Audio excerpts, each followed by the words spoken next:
To install Windows Mobile Device Center, we do the following.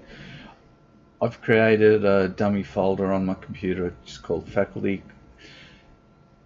Most cases they'll be under Faculty, Office, and then you could have a stock take folder, Assets and Finance. There's a number of different areas people keep them, but I will have a folder there called Stock Take Admin. Go into that. Install folder, we want hardware, and now we want Windows Mobile Device Center. Just double click on the exe file and we'll start to run. Just got it over here. This will take a couple of moments.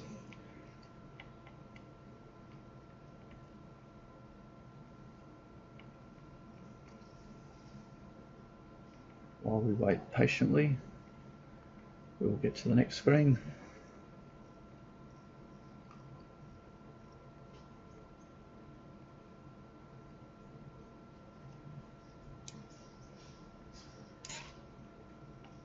And maybe we have in fact installed it. Just click on here, there we are. Okay, so it has installed already. You might find it runs through a couple of procedures. Now, next thing we need to do is have the service started. So if you go down to the bottom left hand corner of your computer, left click on Start, that'll take you to your search bar, which I can't show you here, but type in the word services, S-E-R-V-I-C-E-S,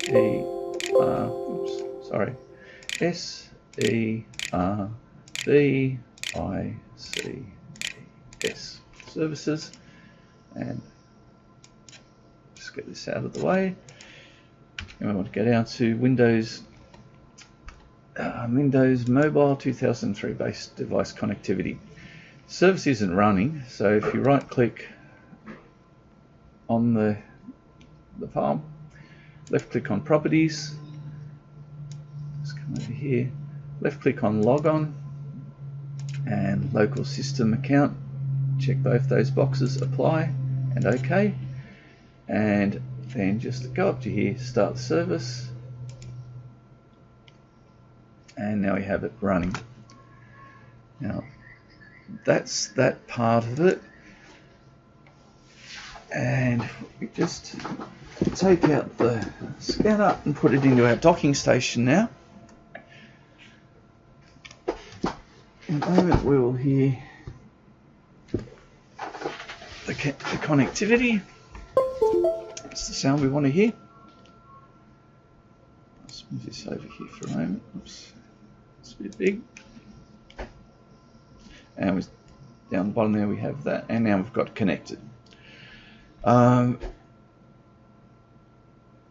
data logic PAL communicator doesn't always start, so if you wanted to go through manually to where your scanner file is, we can just go connect without setting up your device, file management, browse the contents, double click on backup, double click on PAL, double click on data, and double click on out file. If you actually had some items scanned, you would have there a file called pal.ast, and from there you can copy and paste that into your C drive. So that's it for Windows Mobile Device.